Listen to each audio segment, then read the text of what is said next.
अस्यामेव प्रतिष्ठते ओम साधु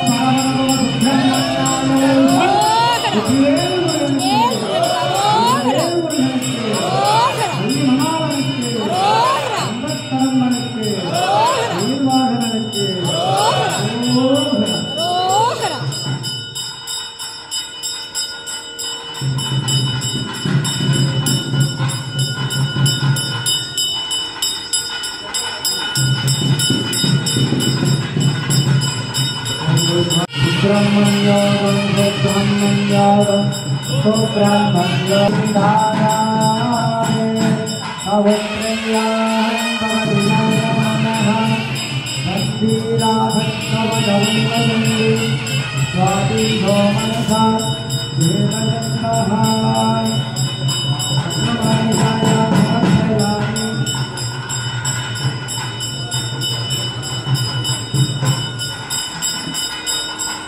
ओम विष्णावे प्रभोगरे परिचित भयमुद अध्वाय धरिंदर विरुद्धमाय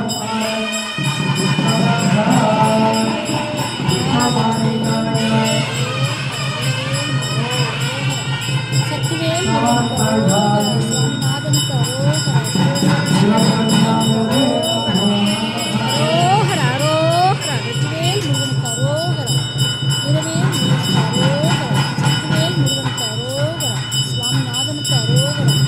சந்தன அபிஷேக பிரியனுக்கு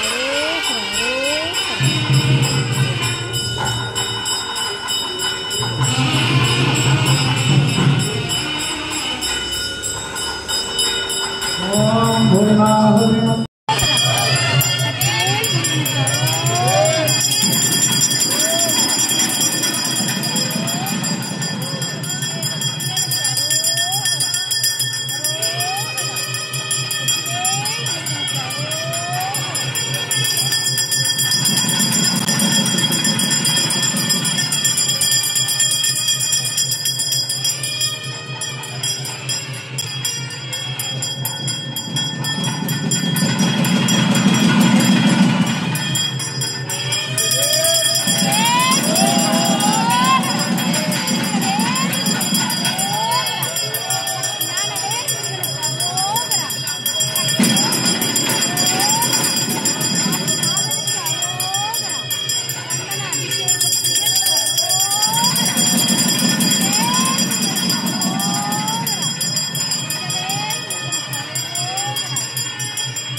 आदित्यमेव तद्विनादि स्वाहा पूर्णाहुति कालः ओम पूर्णाहुतमन्तोते सर्वं वै पूर्णाहुतिः सर्वमेवाप्नोति अदोर्यं वै पूर्णाहुतिः अस्यानुतिष्ठते ओम सां सं सुब्रह्मण्याय ओम षट्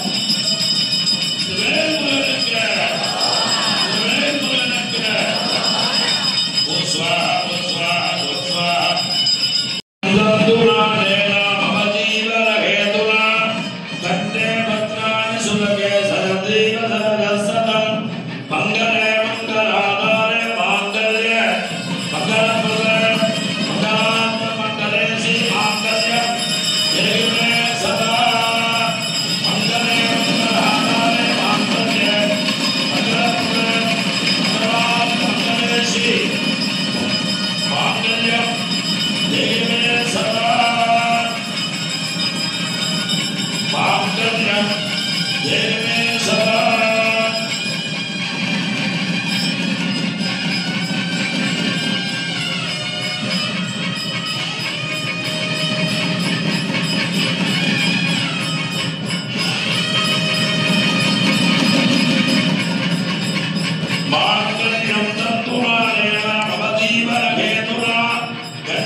गौरी नारायण नमोस्तुते मांगल्य सुमुहूर्तोऽस्तु भवत्वा महान्ताः अनुजनन्तो सुमुहूर्तोऽस्तु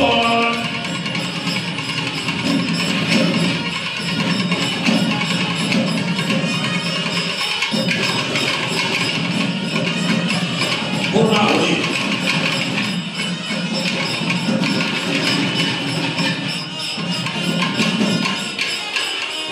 கல்யாணத்துல மாங்கல்ய தாரணத்துக்கு முகூர்த்தம் முக்கியமோ இல்லையோ அதுக்கு முன்னாடி இந்த கன்னிகா தாரணத்துக்கு முகூர்த்தம் முக்கியம். ஏன்னா நல்ல நேரத்துல கையை பிடிச்சி கொடுக்கணும் அப்படிம்பாங்க ஊர்ல எல்லாம் பழமொழி. நல்ல நேரத்துல தாலி கட்டணும்னு சொல்ல மாட்டாங்க ஊர்ல, கிராமத்துல என்ன சொல்லுவாங்க, நல்ல நேரத்துல பொண்ணை கையை பிடிச்சி கொடுத்தா தேவலாம் அப்படின்னு. அதனால கன்னிகா தாரணத்துக்கு முகூர்த்தம் முக்கியம். இப்ப கன்னிகா தாரணம் நடைபெறும்.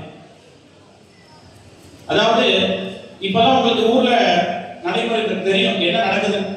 பொன் குழந்தைகளே இல்ல ஊர்ல. பொண்ணுங்க இருந்தாலும் நிறைய படிச்சிருக்கு. கல்யாணம் இப்ப எங்க வீட்லயே எடுத்தீங்கன்னா 4 பேர் கல்யாணம் ஆகாம இருக்கும். பசங்க எங்க அண்ணாக்களே 4 பேர் கல்யாணம் ஆகாம இருக்கும். ஏன்னா நிறைய படிச்சிருக்கு. பொன் குழந்தை ரொம்ப கம்மியா போயிடுது. பொன் குழந்தைகளே ரொம்ப கம்மியா இருக்கு. அதாவது சாஸ்திரத்தை சொல்லும் போது இந்த கன்னிகாதானம் பண்ணா ச ஏக விம்சதி குல உத்தாரணாய அப்படின்னு சொல்றாங்க. அந்த கன்னிகாதான சங்கல்பத்தை வரும். ஏக விம்சதி குல உத்தாரணாய கன்னிகாதானம் பண்ணும் பொழுது 21 தலைமுறையா அவ செய்த பாவங்கள் எல்லாம் போகுமாம். ஒரு கன்னிய குழந்தையை பெற்று வளர்த்து கல்யாணம் பண்ணி கொடுத்தார். அதுவும் பொன் குழந்தையை பெற்று வளர்த்து கல்யாணம் பண்ணி கொடுத்தா என்ன ஆகுமா? ஏக விம்சதி குல உத்தாரணாய 21 தலைமுறையா செய்த பாவங்கள் போகும். அடுத்த 21 தலைமுறை அப்படியே வாழ்வாங்க வாழ சொல்றாங்க. அதனால இப்ப என்ன குழந்தை பெற்றுக்க பொன் குழந்தைகளை பெற்றுக்க மாட்டேங்கிறோம். நிறைய பொன் குழந்தைகள் பெற்றுக்கணும். நிறைய கன்னிகாதான மாப்பிள்ளைகள் இல்லாத மாப்பிள்ளைகளை நிறைய கல்யாணம் பண்ணி கொடுக்கணும். அப்பதான் அதாவது நம்மளுடைய இந்து தர்மத்தினுடைய முக்கியமான ஆரம்பே இல்லறம். அந்த தர்மமாவே வச்சிருக்காங்க கிரகஸ்தத்துக்கு போறது. அதுவும் சில கோவில் எல்லாம் பாத்தீங்கன்னா கிரகஸ்தர்கள் தான் பூஜை பண்ண முடியும். வர்ணாசிரமத்தை பார்க்கும்போது பிரம்மச்சரியம் அப்படிங்கிறது அந்த படிக்கிற குழந்தைக்கு பேர் பிரம்மச்சரியம். அடுத்தது வானப்பிரஸ்தம், அடுத்தது கிரகதர்மம் கல்யாணம் பண்ணிக்கிறது. இல்லறம் கல்யாணம் பண்ணிட்டாதான் மோட்சம்னு சொல்லி வள்ளுவர் பிரானே சொல்றார், சாஸ்திரத்திலேயே சொல்லுது. அதனால பொன் குழந்தைகளை பெற்றுட்டு கல்யாணம் பண்ணி கொடுக்கணும். அதான் தர்மசாஸ்திரத்துல ஒரு ஸ்லோகம் சொல்லும் போது கன்யா வரயத்தே ரூபம் மாதா விருத்தம் பிதா சுகம் பாந்தவா குலமிச்சந்தி விட்டான்ன இதரே ஜனாஹா அப்படின்னு சொல்றாங்க. என்ன அர்த்தம் அப்படின்னா கன்யா வரயத்தே ரூபம், அந்த கல்யாணம் பண்ணிக்க போற பொன் குழந்தை என்ன இருக்குமா, எப்படி இருக்கும், என்ன எதிர்பார்க்கும் அப்படின்னு கேட்டீங்கன்னா மாப்பிள்ளை அழகா இருக்கணும், ரூபவானா இருக்கணும். அதுதான் அந்த பொன் குழந்தையை பார்க்கும். கன்யா வரயத்தே ரூபம், பொண்ணு கல்யாணம் பண்ணிக்கிற பொண்ணு தன்னுடைய வரக்கூடிய மாப்பிள்ளை அழகா இருக்கணும் அப்படின்னு தான் நினைக்கணும். கன்யா வரயத்தே ரூபம் மாதா விருத்தம், மாதா பொண்ணுடைய அம்மா என்ன நினைப்பா, வரப்போற பையனுக்கு சொத்து இருக்கா, நம்ம பொண்ணை நல்லா நல்லபடியா வச்சு காப்பாத்துவானா, அவன் என்ன சம்பாதிக்கிறா அப்படின்னு தான் அந்த கல்யாணத்துடைய பொண்ணுடைய அம்மா பார்ப்பான். அடுத்தது பிதா விருத்தம் பிதா சுகம், பொண்ணுடைய அப்பா என்ன நினைப்பாரு, நம்ம பொண்ணு போற இடத்துல சௌக்கியமா இருப்பாளா, சந்தோஷமா இருப்பாளா, சுகமா இருப்பாளான்னு பார்ப்பாளா. பிருதாவித்தம் கன்யா வரயத்தே ரூபம் மாதா விருத்தம் பிதா சுகம் பாந்தவாக குலமிச்சந்தி, நம்மளுடைய சொந்தக்காரங்க என்ன பாப்பா, நம்மளுடைய சொந்த பந்தங்கள்லாம் அவன் யாரு கல்யாணம் பண்ணி கொடுக்குறா, என்ன பரம்பரை, யாரு எந்த ஊரு, அதுதான். பொண்ணுடைய அப்பா அம்மா கல்யாணம் பண்ணி கொடுக்கறதாலும் அவளுக்கு வருத்தம் கிடையாது. ஆனா நம்மளுடைய சொந்த பந்தங்கள் பொண்ணு அவனை விரும்பி இருக்கும் கல்யாணம் பண்ணிக்கிறேன்னு அப்பா அம்மாவும் கொஞ்ச நாள் கழிச்சு ஓகே சொல்லிடுவா. ஆனா அந்த சொந்த பந்தங்கள்லாம் என்ன பண்ணுவா, அவ யாருக்கோ கொடுக்குற, எந்த ஊருக்கோ கொடுக்குற அப்படின்னு. பாந்தவா குலமிச்சந்தி இஷ்டான்ன விதரே ஜனாஹா அப்படின்னு சொல்றாங்க. அதனால இப்ப இந்த கன்னிகாதான நிகழ்ச்சி நடைபெற இருக்கின்றது. தானத்திலேயே சிறந்தது அன்னதானம் இருக்கலாம், வித்யாதானங்கள் இருக்கலாம், எவ்வளவு தானங்கள் இருக்கலாம். கன்னிகாதானம் இருக்கு. கன்னிகாதானம் ரொம்ப நம்ம இந்து தர்மத்துக்கு மிக முக்கியமான தானம் கன்னிகாதானம். அதனால கல்யாணம் பண்ணிக்கிறவாலாம் கல்யாணம் பண்ணிக்கணும், பொண்ணு கிடைக்கிறே வருத்தப்படுறவாலாம் முருகப்பெருமானுடைய திருவருளால உங்களுக்கு எல்லாம் பொண்ணு கிடைக்கும் நாங்க வேண்டிக்கிறோம். எல்லாருக்கும் சுகமான வாழ்வு கிடைக்கணும், கல்யாணம் பண்ணிக்கணும், உங்களுடைய பொன் குழந்தைகளை நல்ல மாப்பிள்ளைக்கு கொடுத்து காலகாலத்துல உரிய காலத்துல கல்யாணம் பண்ணி கொடுத்து அவங்களும் சௌக்கியமா இருந்து இந்து தர்மத்தை நிலைநாட்டும் பிரார்த்தனை பண்ணிக்கோ. இப்ப கன்னிகாதானம் முடிஞ்ச உடனே மாங்கல்ய பூஜை நடைபெற்றது. மாங்கல்ய பூஜை ரொம்ப கூட்டமா இருக்கிறதுனால மேல தூக்கி காமிச்சோம். எல்லாரும் பிரார்த்தனை பண்ணிட்டே மாங்கல்யத்துக்கு அடுத்தபடியா மாங்கல்ய தானம் நடந்து ஒரு 200 மணி நேரம்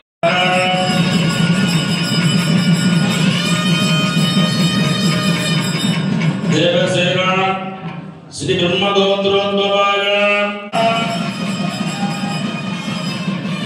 வள்ளி மகாவதி சுப்ரமண்ய சர்வமேவ ராஜா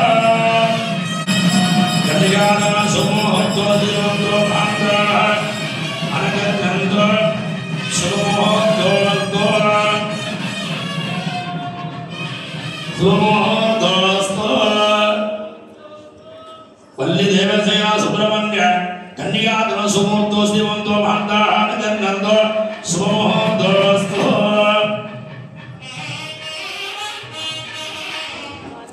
लगन्ते स्वादियोगर्थ देवगन्तः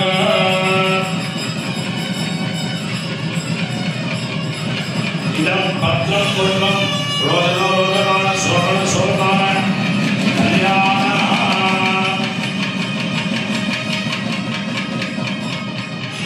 सुवासुवासा परिविदागाद सजान्तर्जागमाः सन्देशाकर उनगन्ते स्वादियोगसादे भगन्ताः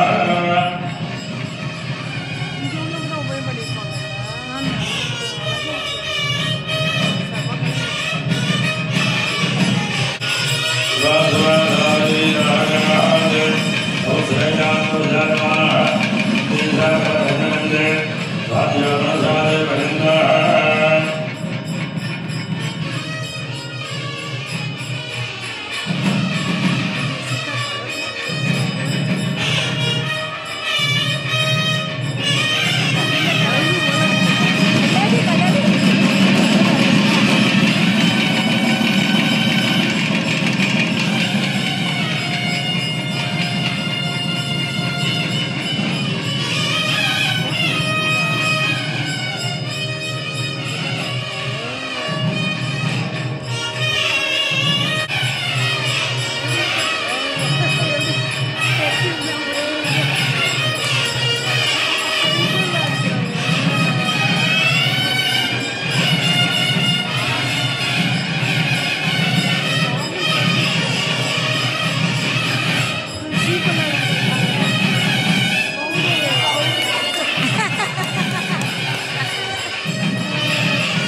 முருகப்பெருமானுடைய உபயதாரரும், தெய்வானைக்கு தெய்வானுடைய உபயதாரரும், வள்ளி பிராட்டிக்கு வள்ளி தெய்வானுடைய உபயதாரரும் தாய் தந்தைக்காக இருந்து வஸ்திரம் மோதியிடுது.